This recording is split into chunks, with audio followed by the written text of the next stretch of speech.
جارية نوبية رائعة الجمال، فتنت الخليفة بذكائها وسحرها، عبثت بأطراف أصابعها بمصير المحروسة وبالدولة الفاطمية لأكثر من نصف قرن.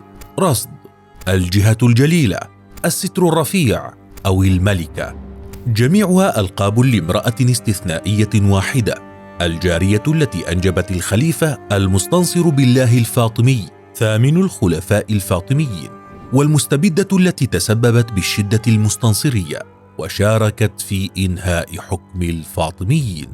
إليكم قصتها. أيام حكم الفاطميين لمصر عقدت معاهدة تعد الأطول بالتاريخ بين مملكة لمقرة وحكام مصر المسلمين بمدة بلغت 700 عام تقريبا، واشتهرت باسم معاهدة البقط، وأحد بنودها تضمن أن تقدم لمقرة 360 عبدا سنويا لوالي مصر.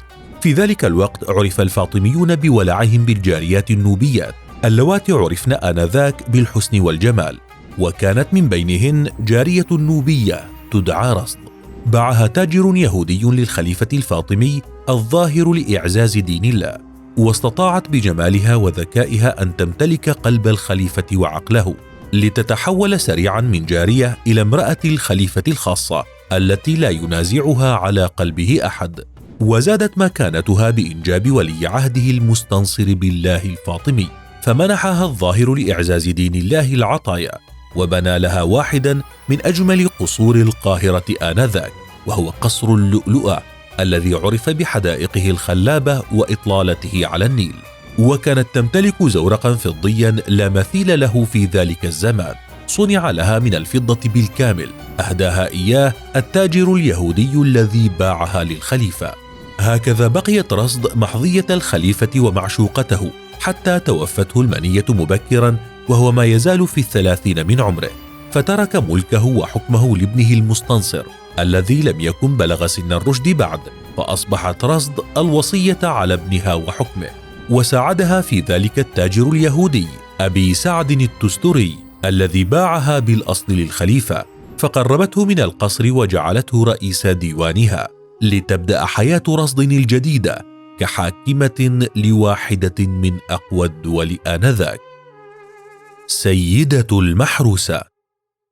كانت رصد امرأة قوية متحكمة أرادت إثبات جدارتها، وساعدها في ذلك التاجر التستري الذي دعمها بعقله وماله، ولم تتنازل عن الحكم حتى عندما بلغ ابنها سن الرشد، بل أمسكت زمام الأمور السياسية والإدارية بالبلاد وتحكمت بمقدراتها، مستغلة سيطرتها على الجيش والوزراء والولاة. وبدأت خطورتها على الدولة بتقريبها طبقة الرقيق النوبيين من الجند وتمييزهم عن الجنود الروم والأتراك، مما أدى إلى تصاعد الخلاف بين الفئتين ونشوب عداء داخل الجيش الفاطمي. كذلك أثار تقريب اليهودي التستري من قصر الخليفة وتحكمه بأموره ضغينة المسلمين وغضبهم، إذ عمد إلى زيادة عدد اليهود في القصر الذين زاد نفوذهم وقويت شوكتهم، وكثر عددهم على حساب المسلمين الذين أسيئت معاملتهم، حتى زاد حنقهم على الوزير التستري وأفعاله، ولم يهنأوا حتى قتلوه وتخلصوا منه. جارية أنهت الدولة الفاطمية. عاشت رصد في قصر اللؤلؤة البهي، وامتلكت إضافة إلى زورقها المصنوع من الفضة والذي قدر ثمنه آنذاك ب130 ألف درهم، 4000 سرج من الفضة وغير ذلك الكثير، حتى شبهت خزائنها بخزائن الخلفاء.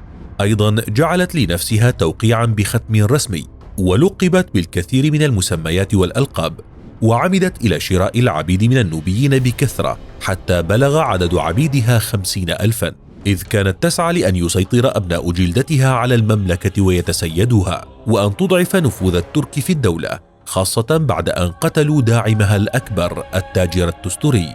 وبقيت تدير الحكم كما تشاء وفق أهوائها لا كما تتطلب مصلحة المملكة، حتى عمت الفوضى البلاد ودخلت المحروسة في واحدة من أشد مراحلها وأقساها، حتى ظن المصريون أن القيامة اقتربت، إذ ضربت مصر مجاعة لا مثيل لها، واتهمت رصد بأنها السبب الأساسي فيها بسبب تدخلها في الدولة ونشرها الكراهية بين طبقات المجتمع وتفريقها الجنود ورجال القصر والوزراء. ابن أمه. المستنصر بالله لقب بابن أمه، وذلك لتحكم أمه رصد بأمور حكمه دون أن يستطيع فعل شيء، والتي عادت كل وزير حاول التقرب من ابنها ودعمه للتخلص من سيطرة أمه على العرش، وبقيت كذلك حتى توفيت، واضطر ابنها للاستنجاد ببدر الدين الجمالي واليه على عكا كي يساعده في إنهاء الأزمة التي عصفت بالبلاد. واستطاع الجمالي تخليص البلاد من أزمتها، لكنه في المقابل وضع يده ضمنيا على السلطة ليبدأ بذلك عهد نفوذ الوزراء الذي أنهى حكم الفاطميين نهائيا. هكذا استطاعت الجارية رصد الوصول لحكم واحدة من أكبر الدول آنذاك، وتشعبت في أمورها وأوصلتها إلى واحدة من أسوأ مراحلها وأزماتها، وتسببت بفوضى قضت على حكم ابنها وحكم الدولة الفاطمية كلها. فما رأيك بقصة الجارية رصد؟ وهل سمعت بها من قبل؟